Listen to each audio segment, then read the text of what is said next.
Buenas tardes a todos. Mi compañera Mitzi Jimena Méndez Anaya y yo, Cecilia Montserrat Negrete Liévano, les presentaremos este reporte de prácticas, comenzando con la primera práctica llamada titulación ácido-base. Bueno, aquí tenemos los objetivos que fueron que el alumno aprenderá a preparar una disolución de un electrolito fuerte aplicando el concepto de normalidad, y el segundo siendo que el alumno empleará el uso de un estándar primario adecuado para normalizar una disolución de ácido clorhídrico o bien de hidróxido de sodio, además de emplear el concepto de valoración como un procedimiento de amplio uso en el laboratorio para el análisis cuantitativo. Aquí, para dar una breve introducción, una titulación o análisis volumétrico es cualquier procedimiento basado en la medida del volumen de reactivo necesario para que reaccione estequiométricamente con el analito. En una titulación, el analito se le añaden incrementos de la disolución de concentración conocida del reactivo, el valorante, hasta que la reacción se completa. Bueno, aquí ya comenzando con los resultados, en los que el primer paso fue preparar la solución ácida, en la que se tenía una solución de ácido clorhídrico y esta se aforó a 150 mililitros. Después aquí empezamos a pesar los gramos de carbonato que utilizaríamos para nuestra práctica, para el cual el primer matraz utilizamos 0.1027 gramos de carbonato, para el segundo utilizamos 0.1055 gramos y para el último 0.1089 gramos. Ya con los gramos medidos podíamos empezar a hacer la normalización de la disolución de ácido clorhídrico con la disolución de carbonato preparada anteriormente. En las tres alícuotas lamentablemente se presentaron colores incorrectos, ya que se tornaron de un color naranja muy fuerte, pero aún así se procedió a realizar los cálculos. Para el primer matraz se determinó que su normalidad fue de 0.080, para el segundo se determinó que fue de 0.070 y para el tercero fue de 0.074. Ya con estos resultados se sacó la media, la cual fue de 0.075. Con esto calculamos también la desviación estándar, que fue de 0.00491, la cual se utilizó para calcular también el coeficiente de variación, que terminó siendo de 6.51%. Pues aquí hicimos la disolución del biptalato con el agua destilada. En este caso registramos lo que la báscula digital nos estaba arrojando de los gramos de biptalato que ocupábamos, que eran de 0.5 y 7.5 mililitros del agua destilada. Podemos observar los resultados de la adición gota a gota del hidróxido de sodio a la solución estándar primario de biptalato con agua destilada, obteniendo así el viraje de este mismo. Podemos observar que tanto el matraz 1 como en el 3 hubo una pigmentación errónea, que llegamos al rosa mexicano. En cambio, en el matraz número 2 se llega al equilibrio, donde es el rosa pálido. Aunado a esto, calculamos las concentraciones en específico de la normalidad de cada uno de estos matraces, obteniendo en el orden, en el matraz número 1, una normalidad de 0.1129 normal, en el matraz número 2 de 0.0947 normal y por último en el matraz número 3 de 0.0952 normal, calculando así la media de estos, que nos fue de 0.1. Asimismo, la desviación estándar nos resulta de 0.0104 y obteniendo así el coeficiente de variación de 10.30%.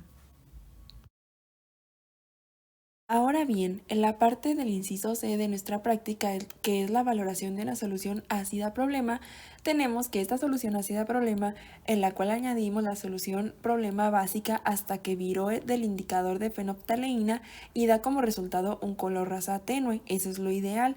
En el caso de nuestros resultados, observamos que el matraz 1, 2 y 3 están de una pigmentación rosa mexicano, la cual no es la ideal o la idónea para este experimento.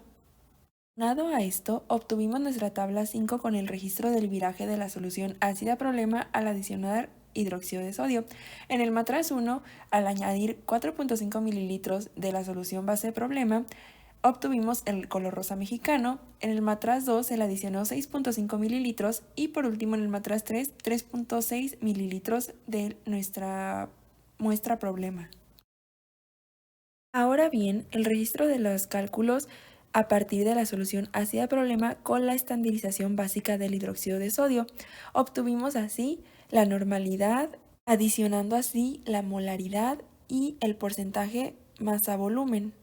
Así obtuvimos los resultados de una normalidad en la muestra 1 de 2.7, en la muestra 2 de 1.9 y en la muestra 3 de 3.47, prosiguiendo así con la molaridad de 0.81 en la muestra 1, de 0.84 en la muestra 2 y en la muestra 3 de 0.76. No olvidar el porcentaje peso-volumen, que en la muestra 1 fue de 3.2%, en la muestra 2 de 3.39% y por último en la muestra 3 de 3.046%. Cabe resaltar que obtuvimos así la media, la desviación estándar y el coeficiente de variación de estas muestras, dándonos resultados con una media de 2.7, una desviación estándar de 0.7759 y un coeficiente de variación de 0.2848. Bueno, aquí ya para el último paso de esta práctica, que es el paso de valoración de una solución alcalina problema, pues primero se debía determinar la normalidad de la muestra alcalina a partir de la concentración de la disolución estandarizada de ácido clorhídrico, por lo que se procedió a calcular cuántos gramos de hidróxido de sodio se utilizaron y cuántos mililitros en cada matraz de ácido clorhídrico se utilizaron.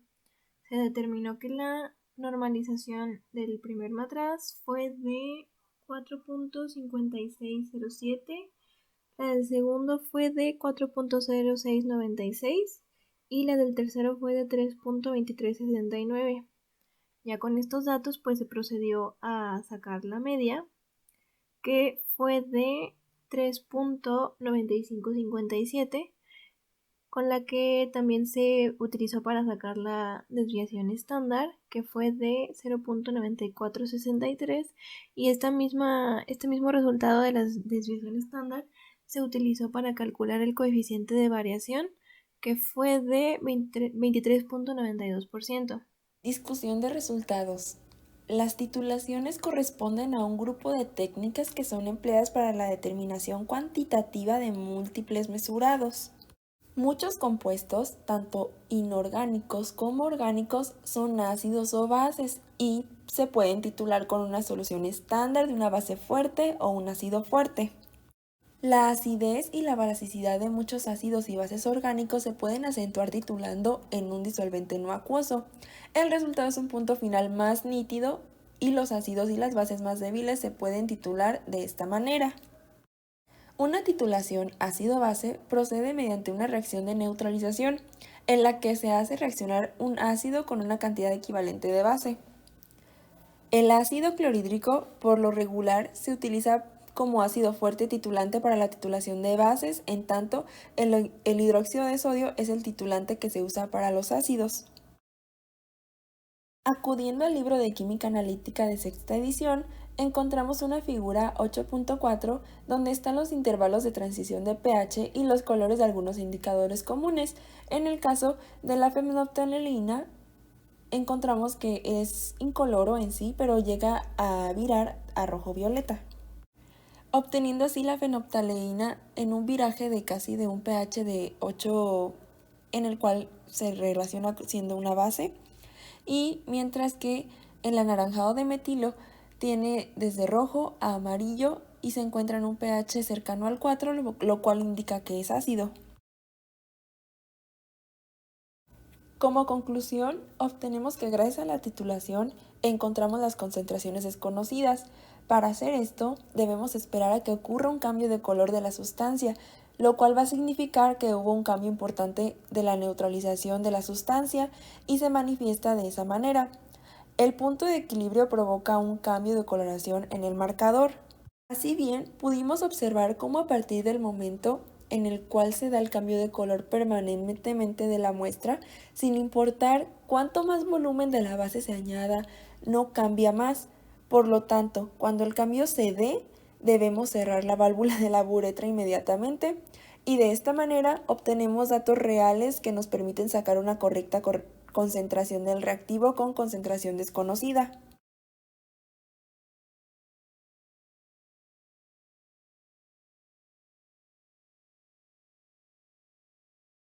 Proseguimos con la demostración de nuestra práctica número 2, que es la determinación de acidez en productos comerciales, presentada por Cecilia Montserrat Negrete y su servidora Mitzi Jimena Méndez Anaya.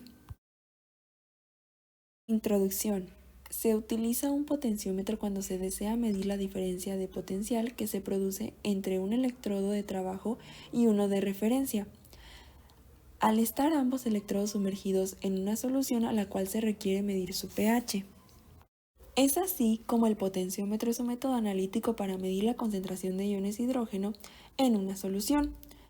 El electrodo de referencia tiene un potencial conocido, constante y estable. No así el electrodo de trabajo, en donde el potencial que se desarrolla depende de la proporción de la concentración de los iones hidrógeno presentes en la solución que se está analizando, así como también de la temperatura en la que éste se encuentre. En los procesos industriales como la producción de medicamentos, procesamiento de alimentos, envasados y purificación de agua, en los cuales son muy sensibles el pH, se utiliza el potenciómetro como método de control de los procesos y calidad. Se trata de una unidad de medida de alcalinidad o acidez de una solución, más específicamente el pH, mide la cantidad de iones de hidrógeno que contiene una solución determinada. Objetivos. 1. El alumno estudiará el concepto de pH y determinará la acidez de productos cotidianos empleando el uso de papel indicador y el potenciómetro o pH metro.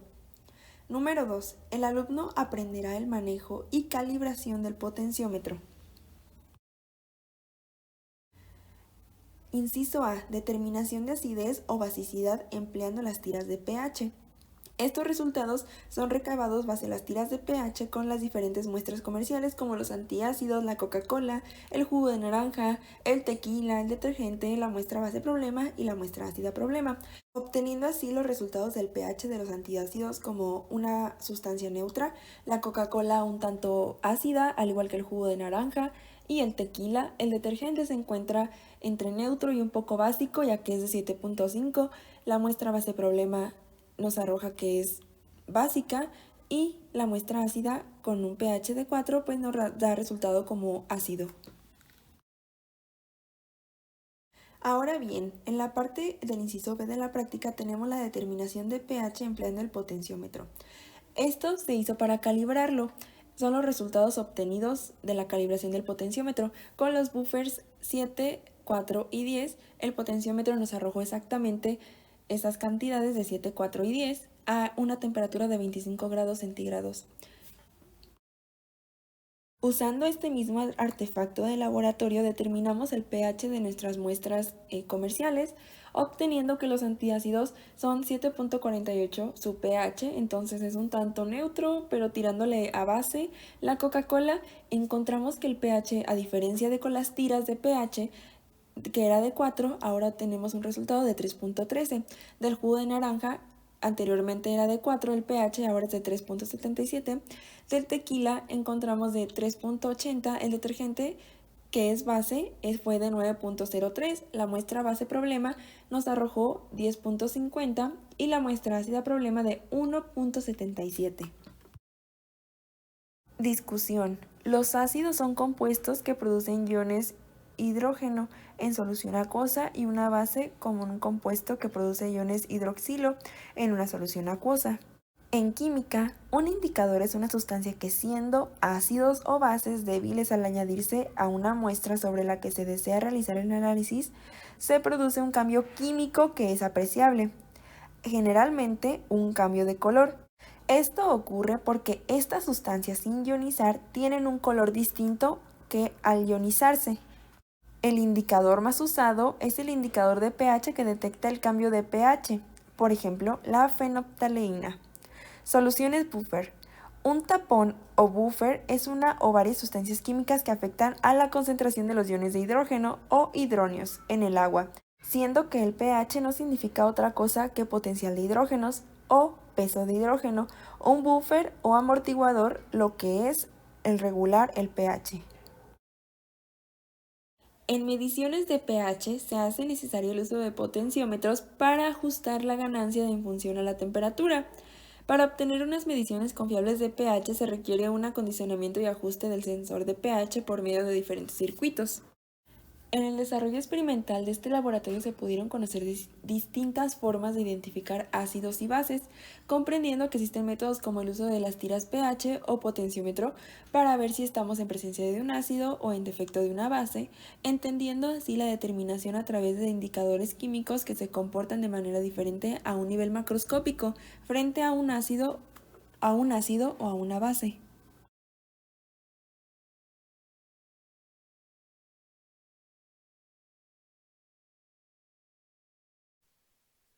Bueno, pues ahora les presentaremos la práctica número 3, llamada preparación de solución amortiguadora.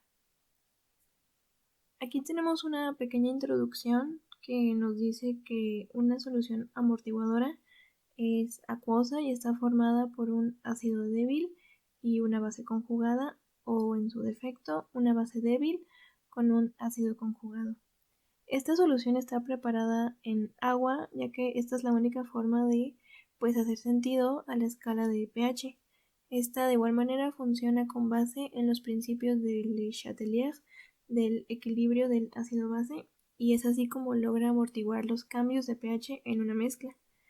El funcionamiento de la solución amortiguadora pues también dependerá de la temperatura, ¿no?, a la que se encuentre al momento de ser añadida a una muestra. Y adicionalmente, mientras más concentrada esté esta solución, pues mayor será su capacidad para amortiguar o regular el pH de una mezcla, y la concentración total de la solución debe ser mayor a la concentración final del ácido o base fuerte que se añada.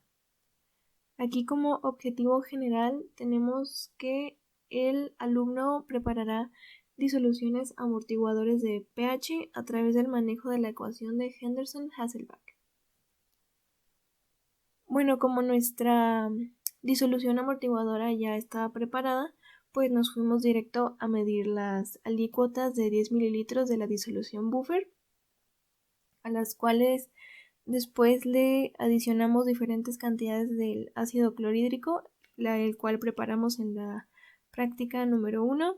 A estas les medimos el pH con el potenciómetro y comparamos el cambio de pH con una alícuota de agua destilada. Los resultados del pH del agua destilada del primero fue de 5.45, y después de agregar las 20 gotas de ácido clorhídrico, este mismo bajó a 2.75. Ya con la disolución buffer pues fue diferente, pues su pH inicial fue de 4.37, le adicionamos 5 gotas y este mismo bajó a 4.25. Le agregamos otras 5 gotas y el pH bajó de nuevo a 3.82. De igual manera, otras 5 gotas y el pH bajó a 3.22. Después le adicionamos las últimas 5 gotas y su pH final fue de 2.85, por lo que terminó siendo más ácido gracias a la adición del ácido clorhídrico. La siguiente parte de la práctica consistió nuevamente en medir una alícuota de 10 mililitros de la disolución buffer y adicionarle diferentes cantidades de hidróxido de sodio e ir midiendo el pH con el potenciómetro. Los resultados del pH del agua destilada: el pH inicial fue de 5.9, al que pues a se le adicionaron 20 gotas de hidróxido de sodio, se midió el pH y terminó siendo de 13.32. Y de igual manera a la disolución buffer también se le midió el pH inicial, que fue de 4.34, se le adicionaron 5 gotas de hidróxido de sodio y su pH subió a 4.39. De nuevo otras 5 gotas y subió a 4.42. Otras 5 gotas y subió a 4.45. Por último, otras 5 gotas para que en total sean las 20, así como en el agua destilada, y su pH final fue de 4.49. Como discusión, tenemos que las soluciones amortiguadores que son capaces de resistir cambios en el pH, pues son indispensables para poder mantener estable la concentración de iones de hidrógeno en los sistemas biológicos, y que cuando hay demasiados iones de hidrógeno, una solución amortiguadora absorberá parte de ellos subiendo el pH, como en el segundo caso, y por el lado contrario, cuando hay muy pocos, la solución amortiguadora aportará algunos de sus propios iones de hidrógeno para poder reducir el pH. Y básicamente la solución amortiguadora pues consistió generalmente de un par ácido-base cuya diferencia radica en la presencia o en la ausencia de un protón. Ya para terminar podemos concluir que un buffer, tampón o amortiguador de pH es un sistema químico que afecta la concentración de los iones de hidrógeno o hidronios en una solución, en forma tal que cuando son añadidas pequeñas cantidades de ácido o base, el cambio que se produce en el pH no es significativo. Y en el laboratorio, pues observamos que las gotas que fuimos añadiendo del ácido y de la base respectivamente, pues no hacían un gran cambio. No fue hasta después de que agregamos aproximadamente unos 8 mililitros que el nivel de pH bajó un solo nivel. Y esto fue gracias a la solución amortiguadora y su resistencia. Y por ejemplo en el ácido, pues el pH inicial de la disolución fue de 4.37 para terminar en un pH de 2.85, mientras que en el caso del hidróxido de sodio, este empezó con un pH de 4.34 para concluir en un pH de 5.32. Y bueno, pues estas son nuestras referencias y sería todo. Muchas gracias.